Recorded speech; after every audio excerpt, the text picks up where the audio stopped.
And we will begin. So good evening, everyone, and welcome to the first installment of National Geographic Learning's Best Practice Professional Development webinar.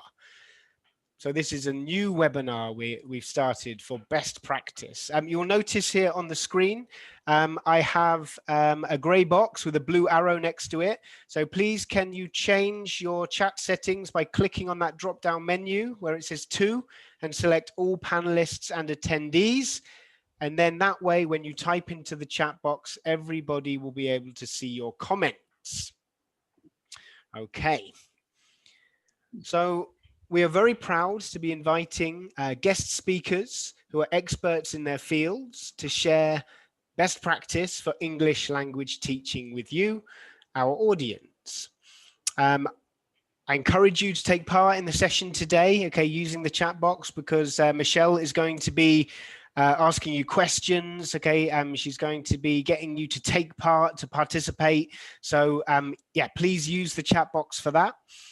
If you have a question, a kind of, I suppose, a more formal question that you would like to ask about Michelle's webinar, about MyELT, then please put that into the Q&A box. So you should be able to see a Q&A button, okay, on your toolbar. So please use that for any questions you have, and then either I will answer them during the webinar, or Michelle will answer them at the end of the webinar. Okay, so any questions, please put them in the Q&A box.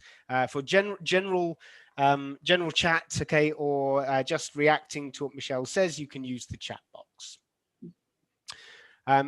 So the title of today's session is Using an Online Learning Management System, One Teacher's Best Practices for MyELT.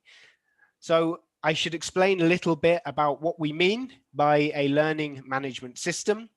So basically, a learning management system is a piece of software, or more specifically, in this case, it is a website that allows teachers to assign homework to their students. The website automatically grades that homework for the teacher, and it automatically records all of the data and keeps it organized for you. So for the students, they can do their homework on their computer, or they can do it on their phone, and they will get their grades instantly, and the teacher doesn't have to do it, okay? The system actually does that for you. So MyELT that we're looking at today is National Geographic Learning's learning management system. So as we're talking about learning management system, I would like to do a quick poll to see how many of you are familiar with learning management systems. So you should be able to see on your screen now, and you can choose the option which best describes you. And you can see it says, I use a National Geographic Learning program with MyELT. So maybe you're already using one. Maybe you use National Geographic Learning program without MyELT. Maybe you use a different LMS, that's option number 3. Maybe you're not an English teacher at all. That's the 5th option.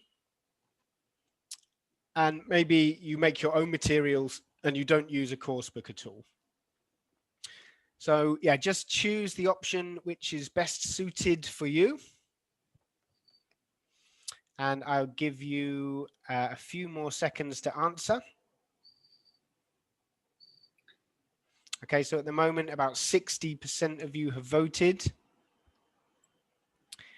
I'm just going to give you a few more seconds. Let's see if we can get up to 70%. Okay, there we go, 70%. So I'm going to end the polling and I'm going to share the results. Okay, Michelle, over to you. Okay, yep. Well, I can see some of you are using MyELT, just 10% of the people who answered. Some of you are using National Geographic books, but not using MyELT. Maybe after this, you will start using it. Some of you are using other LMS, so that would be other companies. Another language program without LMS, so different textbooks, not English teachers, a quarter of us, and making your own materials, another quarter. So yeah, we have all kinds of different people in today's meeting. That's right. And yeah, interesting to see There we have quite a lot of you who are 25% who are using an English language program with another LMS. So hopefully what you can see today, you'll be able to compare, okay, with the one that you're using, okay, and see the similarities and differences. So I'm just going to introduce Michelle. Okay, I should have done this a little bit earlier perhaps, but we're going to do it now. So I'm going to stop sharing the results. Yeah, so I'm very pleased to introduce our guest speaker, Michelle Joel. Michelle holds a bachelor's degree in secondary education and a master's degree in TESOL. She has 25 years of experience in education in Japan and is currently the English program coordinator for the Department of Social Sciences at Kyorin University. She has been using various learning management systems since they were first developed and has been using MyELT for the past 8 years. And this is why she is the perfect person to lead our session today. So now I'm going to hand you over to Michelle. So I'm going to stop sharing and hand it over. So welcome, Michelle. How are you doing? Thank you. I'm doing well. I'm very excited to talk to people who are all over. And it just reminds me of the slogan of National Geographic, which is bringing the world to the classroom. Now they've brought the world to my office. So that's really exciting for me. I saw only one person from Japan, maybe. So maybe I'm all alone in Japan. But anyway, it's very exciting to talk to people who are all over. And I'm going to introduce you to a system that has really changed the way I teach. So I'd like to just give me a minute to start my share here so that you can see what I'm talking about. There we go. Okay, now I think you can see that.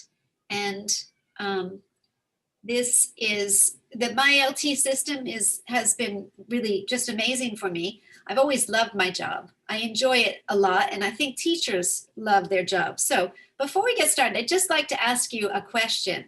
And can you finish this sentence in the chat box? Why do you like teaching? I'm assuming that you like teaching if you're a teacher. Especially if you come to a webinar, you probably like your job and want to do it better. So can you finish this sentence in the chat box?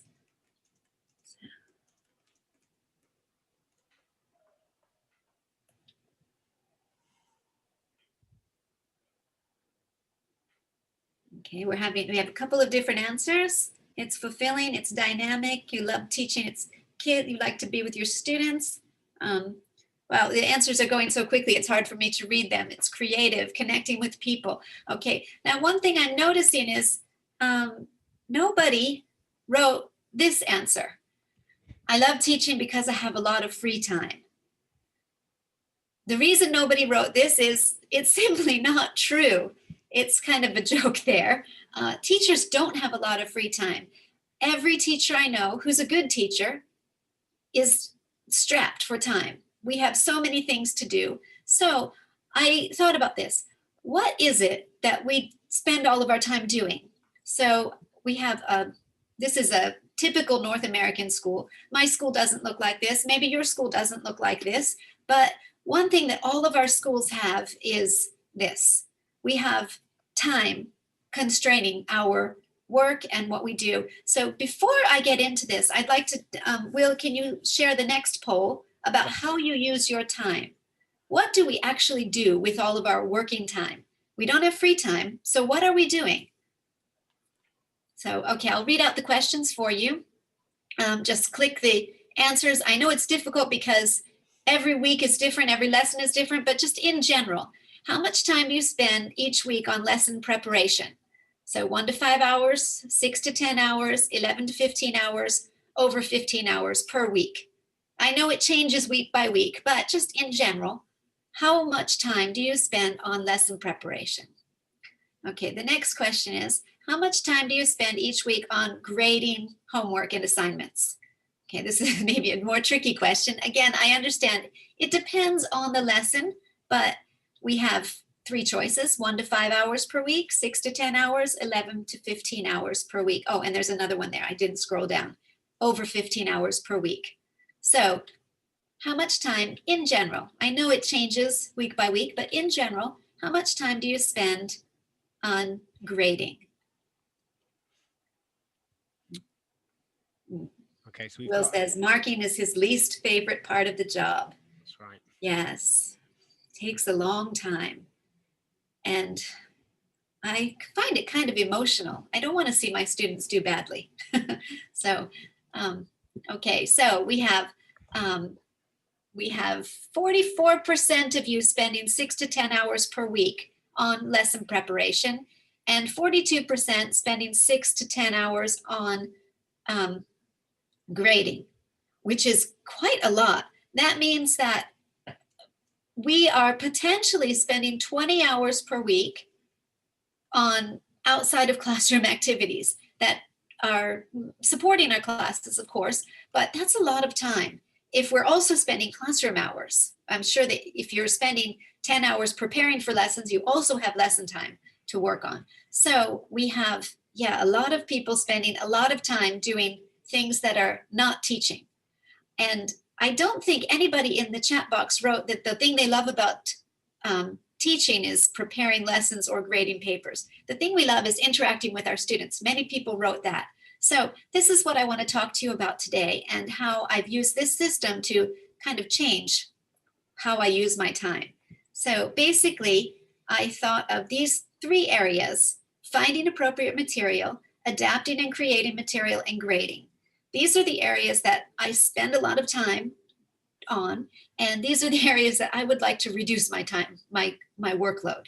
But there are 2 areas that I don't want to reduce my workload, but they do take a lot of time, and that's my classroom hours. I think, we enjoy being in the classroom with our students, and we also enjoy the outside of class helping the students. If a student comes to you and asks for help after class, that's probably your favorite time of the day. Well, it's my favorite time, so I'm maybe putting ideas into your head, but it's fun for us to see our students learn and want to learn more. But we are strapped for time, so how do we deal with it? Well, I'm going to go through each one of these ideas one by one. The first one is good textbooks. If we have a good textbook, that's a backbone for our class. It helps us to organize our materials, and it helps a lot with having content to teach. So here are the textbooks. All of these books have the MyELT component, which means that students who use these textbooks can also access online workbooks, online homework that is related to their textbook. Just for background information, this is my favorite. I've been using this textbook. I have used it and changed to other books and gone back to it because I love it. But one of the really great things about this system is, even if, for example, next year I'm teaching a writing class or a different class, I can choose a different book that's by National Geographic, and I don't have to learn a new system. All of the textbooks use the same system, which is really helpful because I don't have to spend time learning something new. So anyway, right now I'm using World English 2 and World English 1 at my university. So the next thing that I'll talk about is adapting and creating materials. And so if we have a good textbook, that's great, and that's a good start. But even still, we need to do things to manipulate the materials so that they can work well for our specific students. So I'm going to take you now to a page of the workbook, the textbook. So this is not MyELT, this is the textbook that the students see when we are in class. This is what we would do. So this is a page of their textbook, it's page 11. So what do you think of this textbook? What do you see in the picture?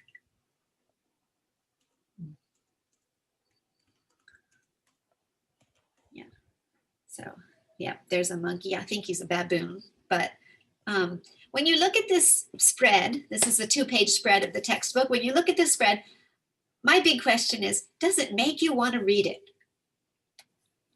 Yeah, somebody says it's catchy. Yeah, I think the photography makes it beautiful. Students want to read it. It looks nice. It looks like a magazine because the photography is from a magazine. So it looks nice. The topic here, we're talking about jobs. And so it's basically a typical textbook. You have the topic of jobs. You have some ideas to get you thinking about it. You have some true and false questions about the reading and some other questions about the reading comprehension questions. But this is the part that I would really use. this part here, I would use for discussion. So I would have students read, they read the introduction and they read about the people, 1, 2, 3 people. And then we would have a discussion about this. And in my class, my students are going into various business fields. So I would want to talk to them about this idea of work and what is important about work. And so we might discuss that. But then after class, I want to have them do some homework. And in a normal situation, I might have a workbook that goes with the text and they would just read something and then they would write it. Or I would go and search for a news article or something that would be similar. But it's very difficult to find something written on the same level and that uses the same sort of pattern and vocabulary words.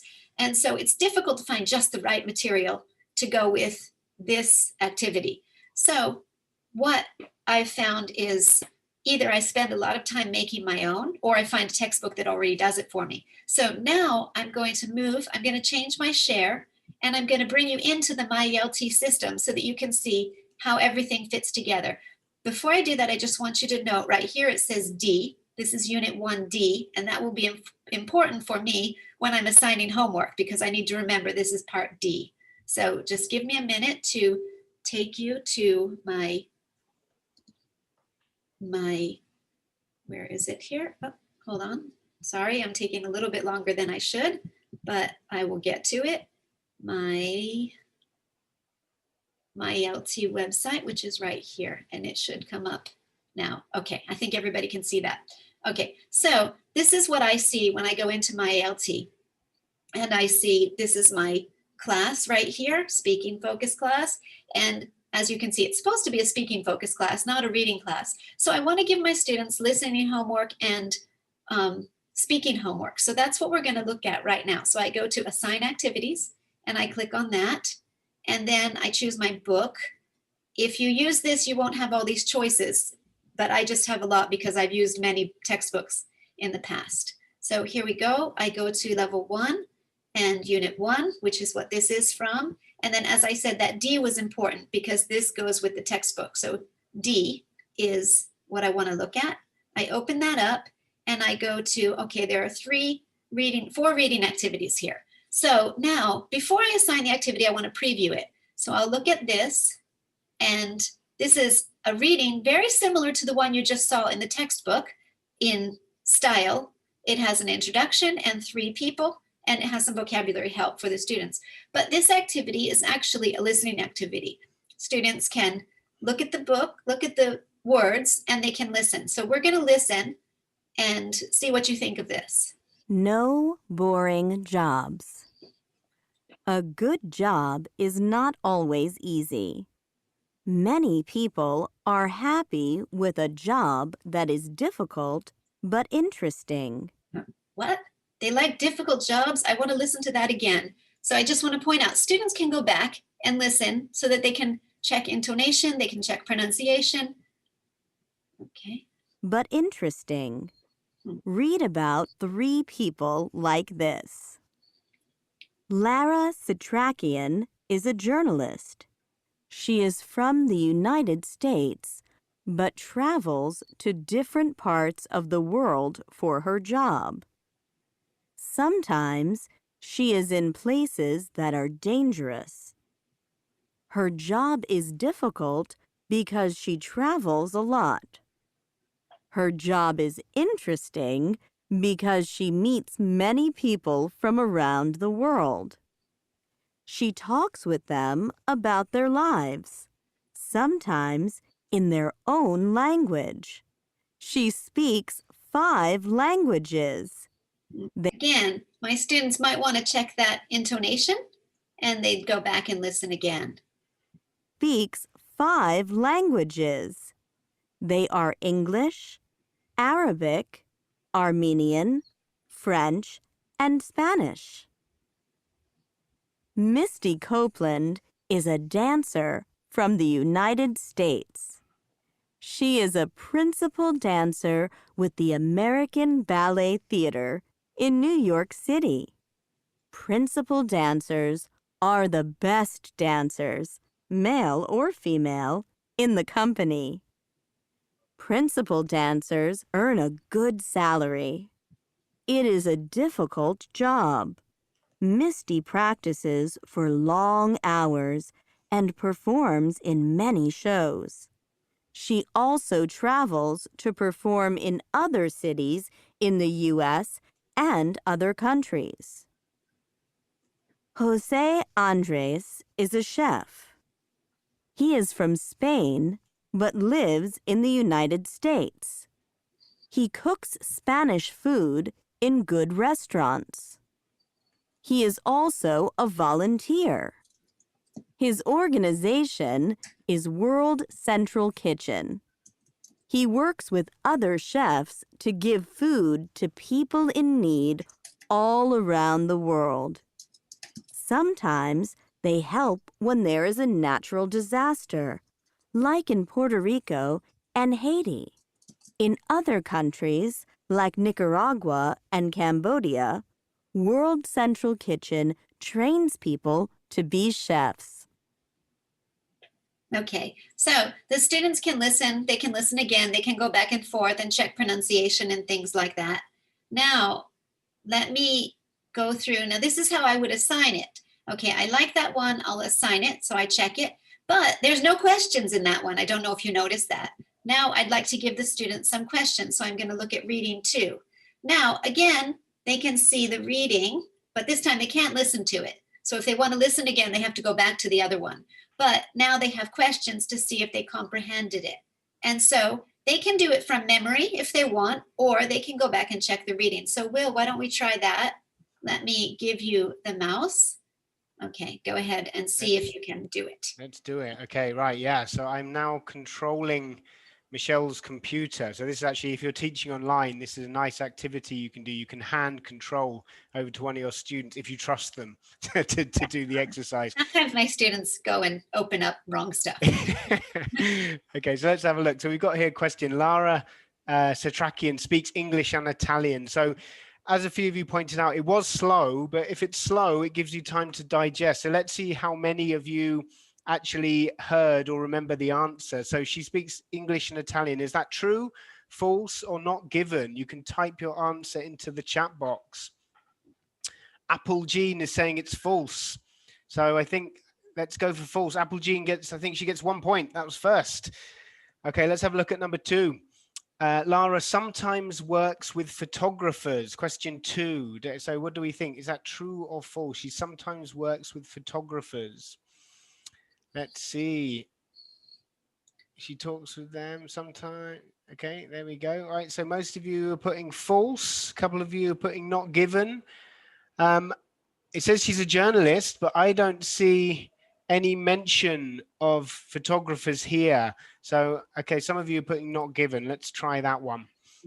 Okay, how about Misty? Misty Copeland is a dance teacher in New York City. Okay, Misty Copeland, a dance teacher in New York City. What do we think? You can have a look here. You're putting true. Let's see. It says here, dancer from United States. And it does say here, New York City. Okay, so let's put true. Number 4, Misty performs in the US and other countries. Question number 4.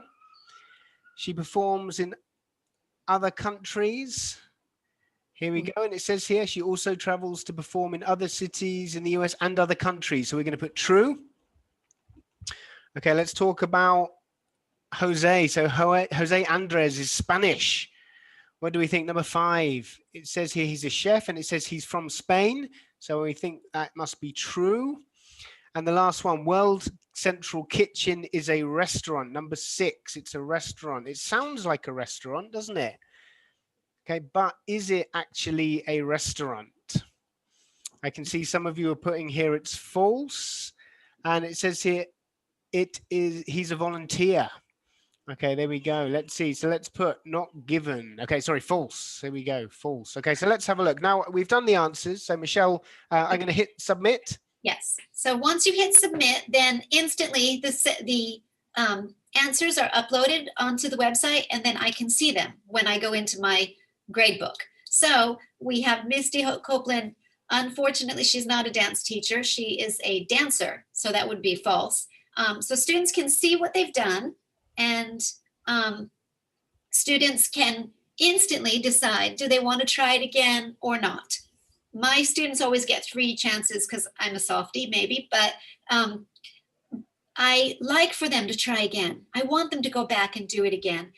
In this case, it's a little hard to re-scramble true, false, and not given. But in most questions, when it's ABC answers, the next time they will be scrambled. So students have to actually read again.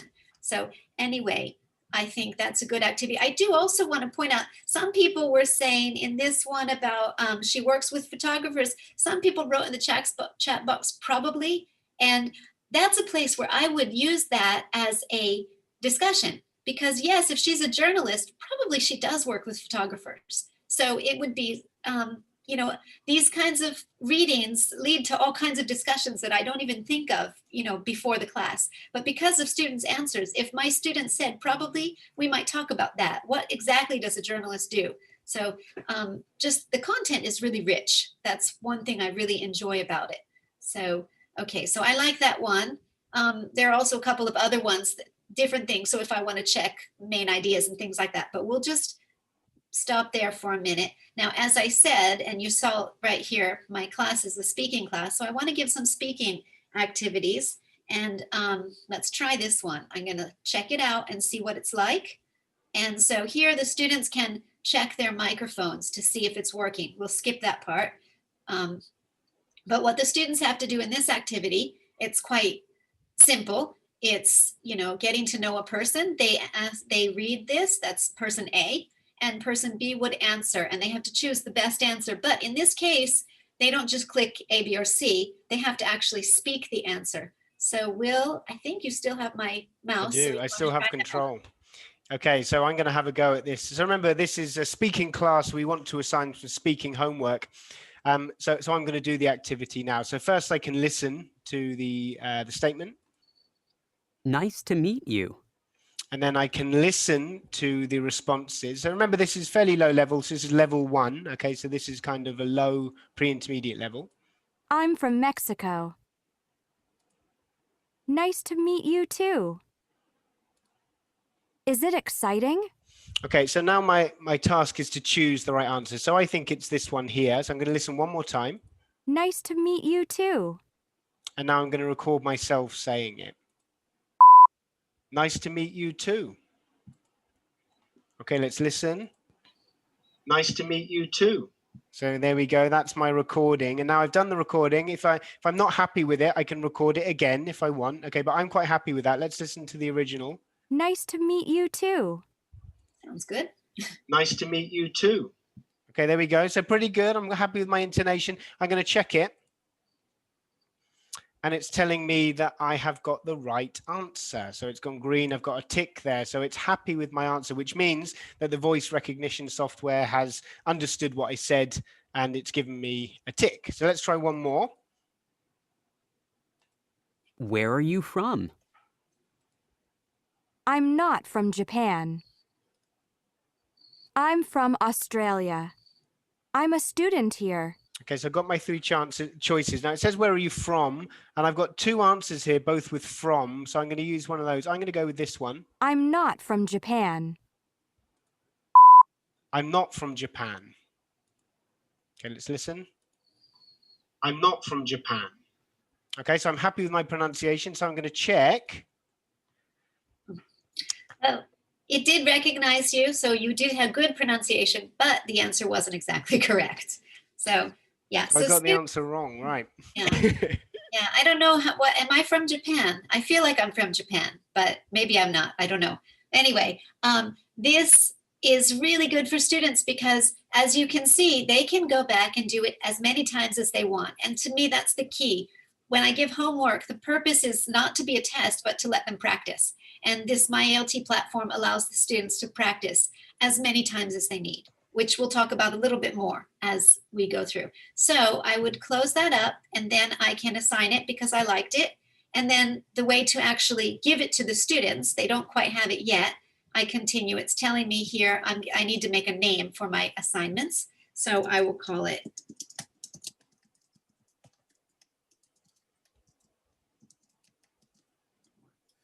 Unit 1. And I have a couple of different choices. I can choose to make it only one take, or I can give them 10 tries if I want. 3 is the default. That's usually what I do. I can also choose here to use use the best result or just use the last one. So I can have that choice, and then I can change the due dates if I want to. Generally, I just leave it the way it is. Okay, so this is what my students will see. I can view it again if I want to check and make sure it's okay, but that's what my students will see. And then I can go back to my assignment page and I see it here at the bottom. That's what I just assigned. So I have 49 students in the class and none of them have taken it yet because it was just assigned a minute ago. But you can see up here, 49 students and half of them did their homework. Actually, that's up from this morning. So a couple of them are getting better, I guess. So anyway, I can check very easily the progress of the students. So now I'm going to take you back into my slideshow, which will just take me a minute to get to. So hold on.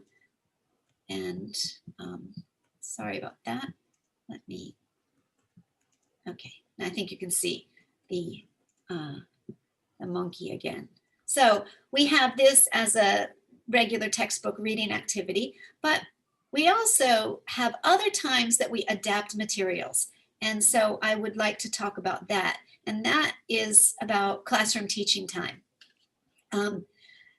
Classroom time to me is really precious. I don't want to waste any of it. And what I found myself doing before I used MyELT was I was spending a lot of time on housekeeping. I always called it housekeeping. I felt like I was just picking up loose ends, passing out papers, collecting papers, checking to see if students had given me late papers, shuffling, looking for papers. So before I talk about that anymore, I've already talked about it quite a bit, but before I talk about it anymore, how much time do you spend per class on paperwork? And I think, Will, you have a poll there. Okay, so this poll is about your housekeeping during class. How much time do you spend on class admin during class, handing out papers, collecting papers, assigning, explaining homework, checking homework, things like that? So about 5 minutes per class, 10 minutes per class, 15 minutes per class, 20 minutes per class, or just way too much time. Now, of course, it does change for each class and according to the assignment, but on average.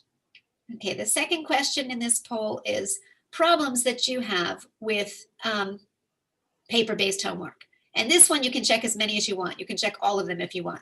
Papers get damaged, papers get lost. It's difficult to record all the scores in the right places, making sure you've got the right score recorded. Photocopying work for records if you need to keep records of what students have given to you.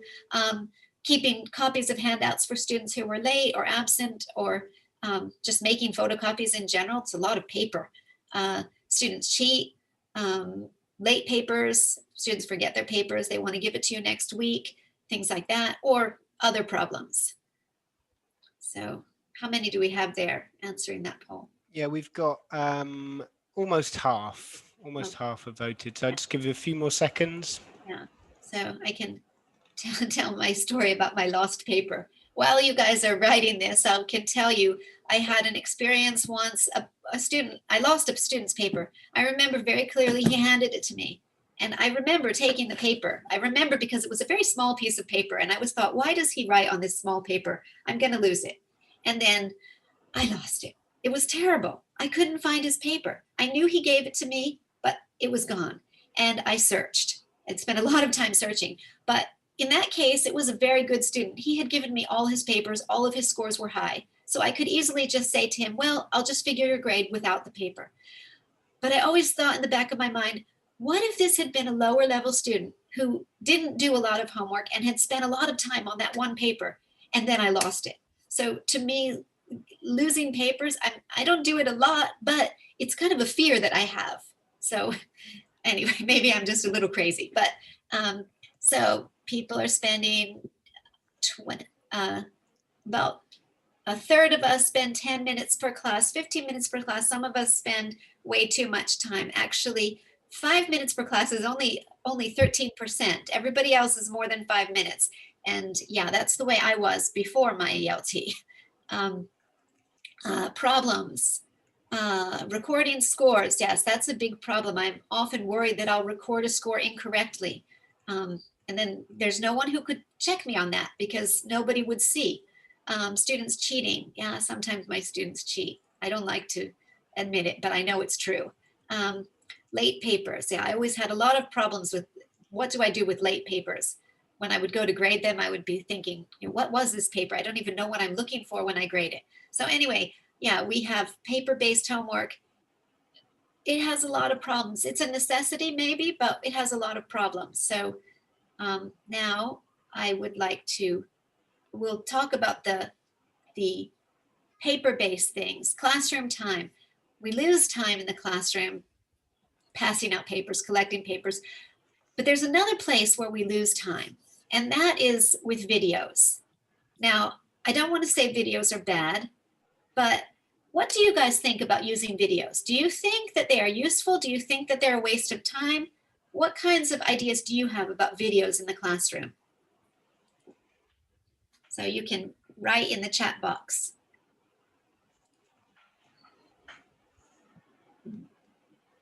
So yeah, some people are saying useful, interesting and useful. Yeah, but they shouldn't be too long. Yes. So a lot of people are saying interesting, useful, motivational. Some people are saying you have to be long. This one comment about you have to pause to explain details. That's the part that I have trouble with because my students have a lot of different levels. Some of them are very quick, some of them are not. So when I want to show a video just to get a main idea or some background information for a discussion, it's great. We can watch it one time, we can get the background information. But when I want to get into the details, that's when I have a problem. So once again, I'm going to show you, this is not MyELT, this is a page from the textbook, but does anybody recognize this place? Anybody know where it is? I didn't see anyone from this country, but maybe some people are from, yep, some people are getting it. It's Vietnam. Some people know the actual place name. Very good.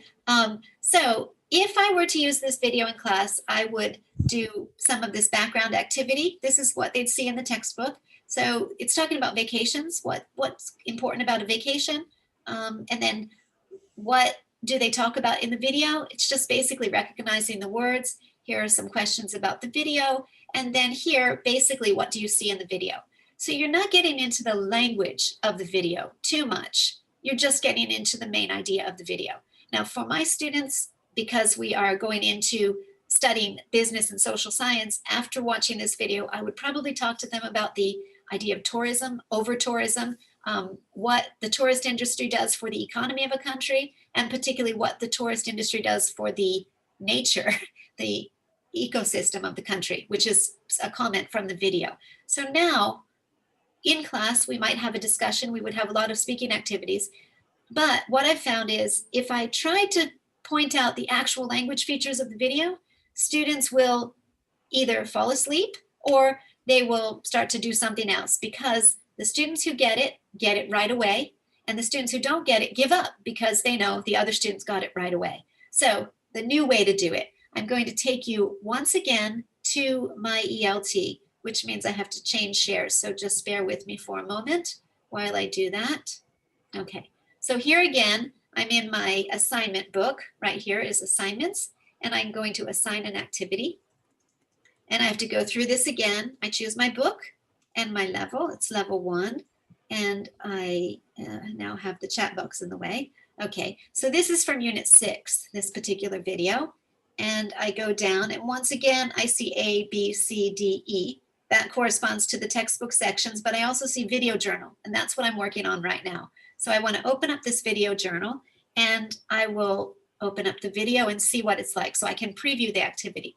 Okay, now here we can see, this is what the students will see. It's the same video, but in their homework, they're going to have different questions. And these questions are the ones that focus on language. So as we watch it, I just want to point out, students can choose to have closed captions on or off.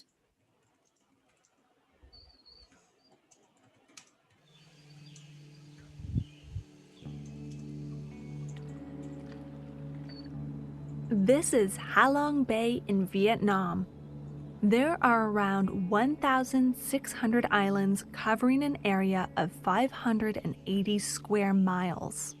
Thousands of tourists visit the region every day, so it's one of Vietnam's most popular destinations.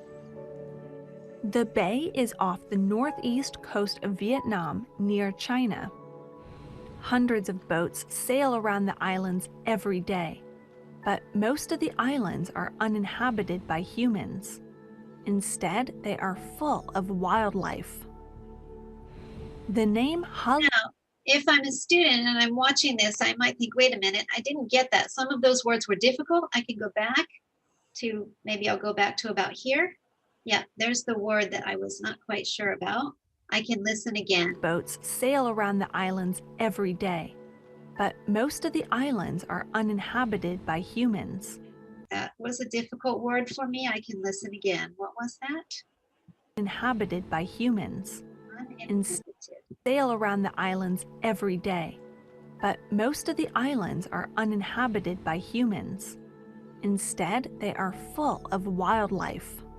So I'll just pause for just 1 second to say, this way students can go and get the details of the language at their own pace, so they can hear the words they need to hear again, instead of being with a class and listening again and again when they don't need to. The name Halong means descending dragon. According to a legend from the past, an enemy attacked Vietnam. But a dragon flew down and defended the Vietnamese people. It breathed fire on the enemy, and it also breathed green jewels. These green jewels became the islands of Halong Bay. Science tells us a different story. The bay is full of these huge rocks called karsts. Created over millions of years, they are between 160 and 330 feet tall. It's a fascinating place for tourists with caves on many of the islands. There are fishing villages and the people live on floating houses. There are 2 national parks. One is on an island and the other is on the water. Halong Bay has around 5.5 million visitors a year, and half of them are from abroad. Tourism is good for the local economy, but too many tourists is bad for the environment. To survive as a vacation destination, Halong Bay must control the number of visitors in the future. Okay, so now the students watch. They can watch again if they want to, and then they have some language-focused activities. So Will, do you want to try that? Yeah, I'm going to try. I'm looking forward to trying this one. I'm just going to point out as well that if the student wants to, they can click this button here and they can actually watch full screen. We've got it on the small screen here so that we can see the questions as well, but they can watch it full screen. And nice comment we had there from Maulana saying this kind of movie is also inspirational. That's right. So yeah, and I agree. And, I think it's such a beautiful video and hopefully one that students will want to watch, a couple of times, which is going to be good for their English. So let's have a go at the activity here. So it says Halong Bay is in, and then we've got our choices up here. And this is a drag and drop activity. So it's in, so it suggests it's a place. I can see a couple of places here. I can see China or Vietnam. So can you type into the chat box, what's the correct answer? Apple Jean, you're first again, Apple. Vietnam. Okay, so I'm going to grab that. I'm going to drop it down and let go. And there we go. It's now in the text. Okay, so I find that very satisfying to let go and have it just pop in there. Number 2, it's a popular place for... So for somebody, that's right, it's for tourists. Here we go. So let's put that in the right place. Next, most of the something don't have people living on them. Okay, right. So we've got this word islands. Okay, right. So let's put that in. Now, that's interesting because you may remember earlier that Michelle stopped the video earlier and she replayed a few times the difficult word. And that difficult word means that doesn't have people living on them. So can anyone remember what the word was. So what was that complicated word? Yeah, Kimberly, that's right. It was uninhabited, right? So uninhabited. So even though it's not explicitly teaching them that here, it's this, some of the students will make that connection. Don't have people living on them, but there is a lot of, and I can see a few of you have put, Grace has put in wildlife, so I put that down. And again, the text here actually explains, because wildlife is a word they might not know, and it explains what that means: animals and plants and trees. Next question. The name Halong Bay means descending dragon. I can see a lot of you have already put that in. You're very quick. Descending dragon. And again, it explains descend. It's a word some of our students won't know. So it says to go down. A legend says a dragon flew down. To do something, we're looking for a verb. And a lot of you have put the word protect. So to protect the Vietnamese people, it blew fire on the enemy and created the islands. Okay, very nice. So now I'm going to submit my exercise to see how we did. And you got them all right. Yay. Yes. So the students feel really satisfied with that. They can get them right. They can see right away how they did. And with this kind of activity, I really feel like it's just so rich because I can talk to them about summarizing skills. It's a very good example of a summary. And it's also a real place. So we could go and we could do some research and find out about Vietnam or things like that. So there's all kinds of ways that I can take this one small video and just expand on it without a whole lot of work on my part making materials, but just going with the different topics in the video. There are a lot of topics that I could talk about with this video. So I would close that up, and I like it, so I'll click it. And there are also other questions about the video, comprehension questions, if I wanted to assign them, but I'll just give them one this time. So I don't like this title because my students don't understand what that means. So I'll say, I'm going to spell it wrong. Long, is that right? That's right. Okay. Oh, okay. And then I continue. And so then my students can see this title for the activity. Again, I can choose how many takes. I can choose a couple things. Usually I just leave it all the way it is. So it's very quick, and I just click save, and I can preview it again if I want to, but if I don't want to, I can go down and I can see it right here, Halong Bay video. And then students can see that. And again, none of them have taken it yet because I just assigned it a second ago. So, okay. So now I'm going to take you back into my slides. So give me just a moment to get back to those slides. And I need to open up Keynote. There we go. Okay. So with this activity, then I also get really good homework. And sometimes we maybe don't have time to do a video, but I really want them to see it. You know, if we run out of time in class, I can also just have it for homework, discuss it next week. There's just a lot of different ways. Having it there for them to watch gives me lots of ways to manipulate. So now you're probably wondering, I've mentioned a couple times about the Gradebook. So the next topic is grading, which I'm sure everybody said that was their favorite part of teaching, right? No. Now, if we had a teaching assistant, that would be really great. That would be a great way to cut our grading time. However, we don't. Generally speaking, teachers don't get that luxury. But with MyELT, I have a teaching assistant, and here is my teaching assistant. You saw before where I have assignments, but this right here is my gradebook page. So basically, MyELT grades all the assignments and gives me their total score of all of their homework assignments. So at the end of the term, I only need to look at their total score. But when I talk to students, they don't quite understand this total score. You know, what is 41? They don't know what that is. So I talk to my grading assistant named MyELT, and I click here, choose a tool, and I say, hey, grading assistant, change the appearance of this page. I would like to see everything in percentages. And boom, there it is in a second. I don't have to do any math or conversion or anything. But I still have a little bit of a problem because I want to talk to the students who are slow and I want to pick them out, but sometimes I miss students. So grading assistant, please pick out all the students I need to talk to. Grading assistant lines them all up nicely. The first 20 students in my class are doing very well, but the bottom 20 I might need to talk to. If I want to talk to them, I can click this little envelope mark and I can send them an email.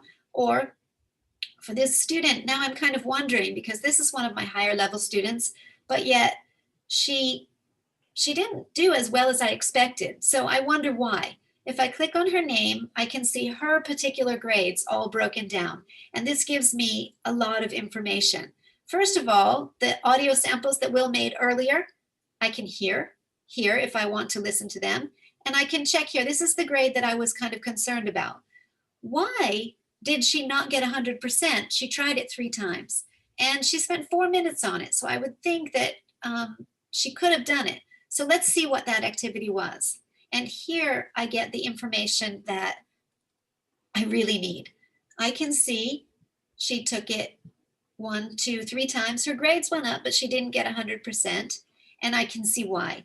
The reason is very clear now. My students are very good at matching meanings and words, but usage is more difficult for them. And so this gives me some insight. If my highest level student couldn't get the usage correct, probably the lower level students also could not do it correctly. So I should probably go and review this again, or maybe be careful to point out words in context or things like that so that they can see. Now, my gradebook is easy for me to see, but what about the students? So let's look at what the students see. This is the student site. So students can see, in my case, they have the textbook broken up into 3 different parts. So they have grammar, speaking, and writing. But we're going to look at this one right now. Students care about their assignments. So the students go and they can see their latest assignment. So now this is a screenshot, but if my students go now, what they will see is the videos that we just put up for them. And this is what students care about. They can click here to take the activity, or if they want to go over here, they can see their old scores. They click here and open it up, and they can see, this is the one that I was concerned about, this one right here. So they can see all of their scores, 5 out of 7. She has 2 choices. She can take it again, 3 times they can take each activity, but she can't because she's already done it 3 times. Now she has 2 choices. She can either say, well, it's not bad, 70%, one is 70%, the rest are 100. That's still a pretty good score. It's okay. Or she can come and talk to me and say, hey, I want another take. And if she does that, that's my next topic. This out of class tutoring and helping. This is the place where I never expected. When I started to use MyELT, I never ever expected this, but it gives me conversation with the students. Students come to me and say, hey, I want another take. In my very early years of using this, I had a student come to me very serious and he said, I got 80. And I thought, very good. And he said, no. And he was very serious. I said, well, you can try again. He said, no, I did it 3 times. I want 100. And I thought, well, okay. And I went into MyELT and very quickly gave him extra takes and he got his 100. He was happy. But after that, we talked a lot. Sometimes it's hard for me to think of conversation topics with my students. Sometimes I just don't know. They're so young and I'm so old. We don't have a lot in common. But when this MyELT, they have a problem or they have a question, they come to me, that starts the conversation. So it's really good for me to be able to get to know the students. So now you might be thinking, okay, but that looks very high tech and I don't know how to use it.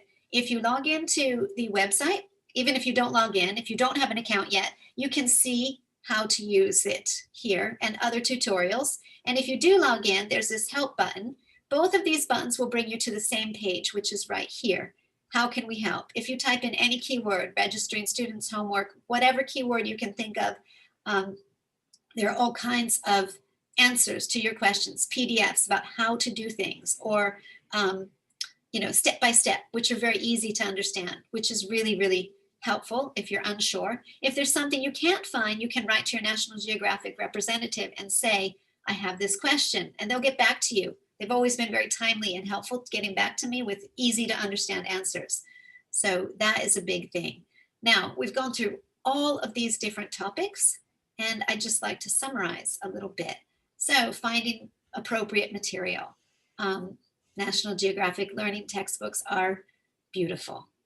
They look beautiful, they look adult. When my students are on the train and they're studying, they feel kind of proud because they're reading this beautiful glossy magazine. It looks grown up, it looks real. So they like that. It's inviting. Adapting and creating materials with MyELT, I can do most of the things using the MyELT material. And then if there's something I really want to do, I have time that I can spend doing something else. MyELT gives me time to do things better. Grading, as I said, my teaching assistant is wonderful. It's instant, it's easy, it doesn't make mistakes, and it gives the students timely feedback, which I think is really important for motivating the students. As soon as they do an activity, before they've forgotten anything, they get feedback and they can choose to try again or to be satisfied with their score or to come and ask me a question. So without the time lag, I have a lot of students really engaging in the material. Okay, so next one, without spending time on paperwork or watching videos again and again, I have more time for actual speaking activities and actual class time activities. The last thing is, I know talking about homework is not very exciting, but it does lead to deeper topics. It helps me begin that friendship with the students, begin the conversations. So from the students, you're probably thinking, okay, teachers love homework. What about the students? When I first started to use this system, I was worried. I was wondering, do students actually like it? And I asked the students 3 questions. Was it interesting material? Was it useful for your language study? And was the system itself easy to use? And basically, this is what I got. So students liked it. This mark right here it means truth.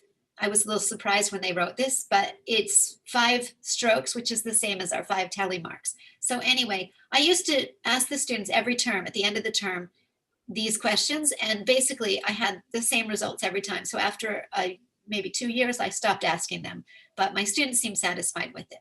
So now, if you have questions about anything I've said, I see some questions in the Q&A box, but if you have questions, you can put them into the Q&A box. So. Yeah, I've taken a note, Michelle, of a few questions that we've had from the chat box. So I'm going to ask you them now. Okay. So let's see. One of the ones we had here was, can you send individual feedback to students? Yes, you can. When you go into the individual activities, like I showed you, when you click on the student's name and you go to that one student's page, actually, I can show you that. I'm not sure if my screenshot will show it or not, but here, if I click here, then it will show me each question and I can write feedback. There's a box to write feedback. And then when students go into their site, they'll see like 3 little dots. And when they mouse over it, my comments will pop up. That's great. So you can actually give individual feedback on the actual activities themselves. You can do it on a whole activity or just on one question. That's you great. Can do it both ways. You can also change their scores. If you think they did better than the machine thinks, you can also change their scores. Okay, great. Okay, another question. Somebody asked, are there any time limits on the activities? There is a limit to how many times a student can submit, but there is not a time limit on how long they have to do the activity. The speaking activities will give you maybe 30 seconds of recording time because that's heavy on memory. But other than that, no, there's no time limit. But you can set due dates, or you can have it with no due date, if that's what you mean by time limit. So the teacher can choose to give the students 1 week, or the default is 1 month. But once they open the activity, there's no time limit on how long they take to do it, except if they get to the due date, and then it would shut down. Great. Okay, good. A few people actually have asked about writing. So do you have any comments about writing? If you use one of the older versions, right now I'm using version 3 of World English, and that one has some good writing activities, which are kind of like process writing. So it gives you like a box that says fill in some, like a main idea, and then supporting points, and then it'll go to the next page, and it'll help the students write that into a paragraph. So there are writing activities. When I'm teaching heavy duty writing classes, I prefer to make them actually write on paper. But if I'm teaching a class where writing is just one component, then that activity in MyELT is completely enough for them. So in the writing activities, the MyELT will tell you if the students have done it or not, but you do, as a teacher, need to go in and read it if you want to give them an actual grade for their writing. Great. So there is a writing option. That's Yes. perfect. Okay. The writing option is for some books. Okay. And there's a couple of other questions in the Q&A box. So maybe you want to have a look and see if there's about 5 in there now. There's a question about the levels. There are all levels. The material on MyELT is attached to a textbook. So you can choose a textbook that's a low level or a high level to fit your students. So there are all different levels. MyELT is not an independent platform, but it's a component of a textbook. So then it says with other subjects. So no, these activities are specifically related to the textbook for which they're made to go with. So it's textbook supplements, basically.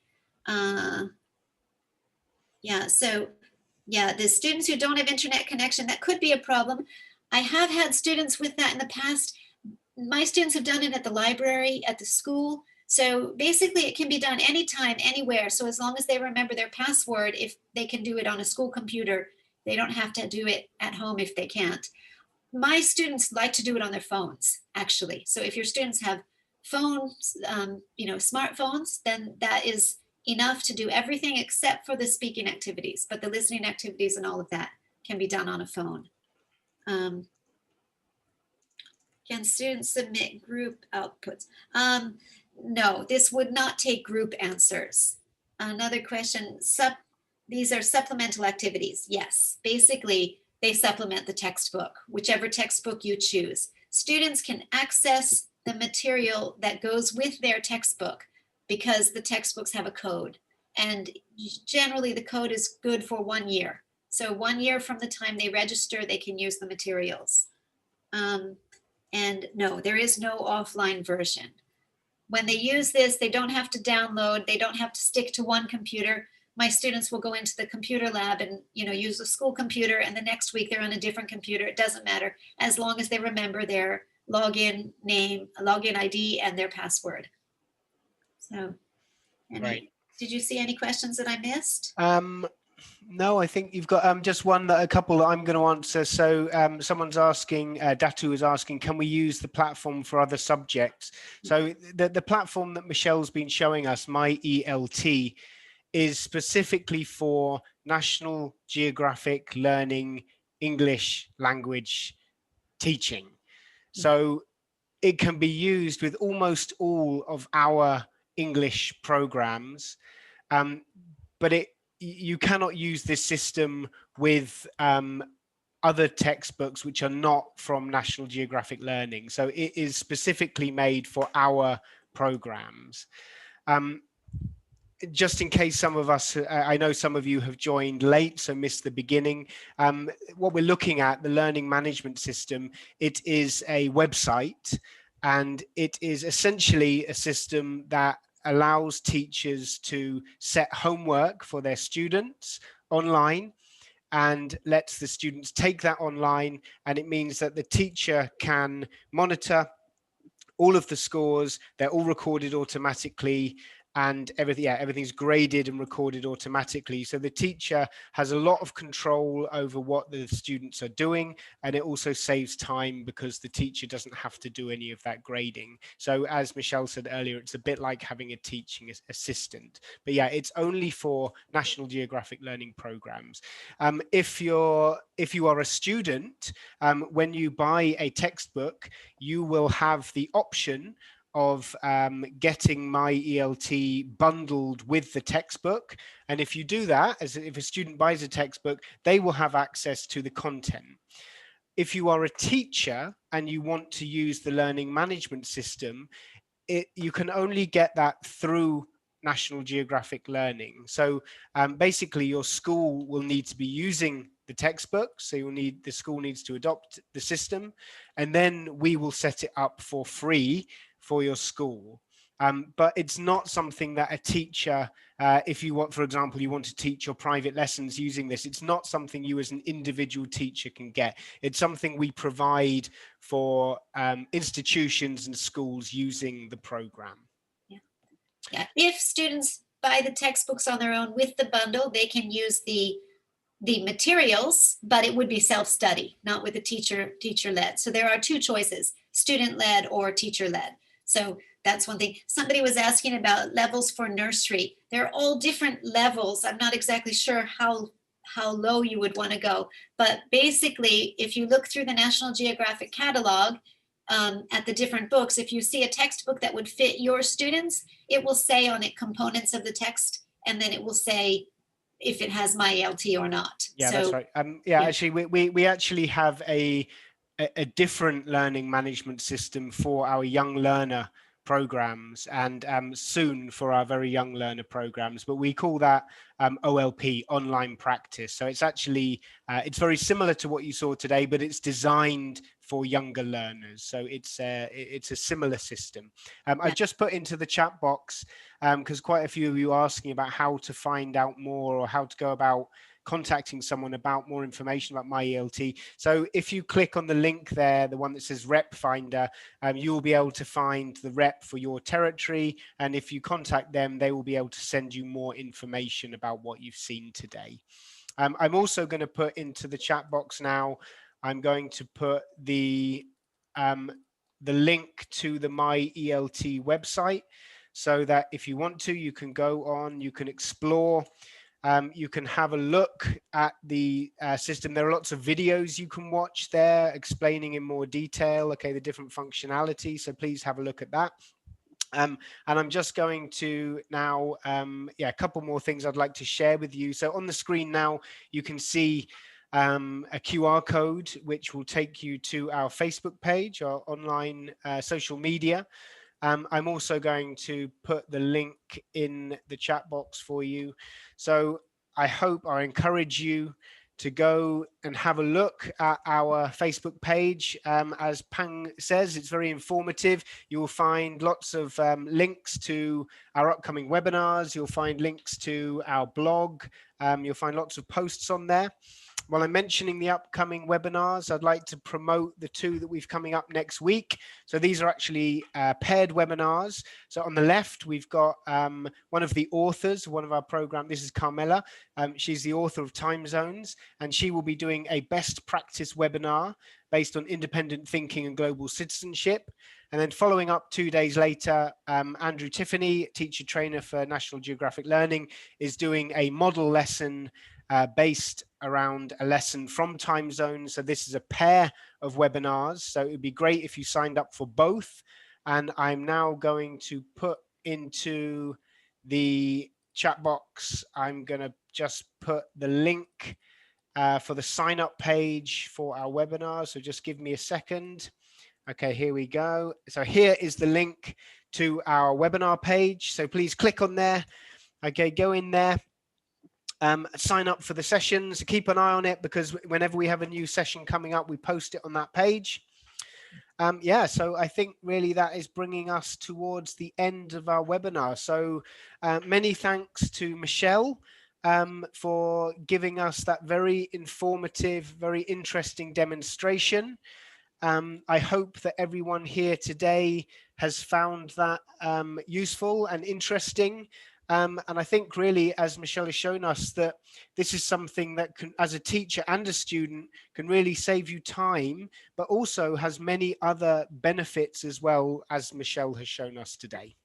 Yeah, there was a question about, can you use it in the classroom or for homework? And actually this year, because we had to go to Zoom and we had all those problems, I used it a lot in the classroom. So it can be done. It's very flexible. You can do a lot of things with it.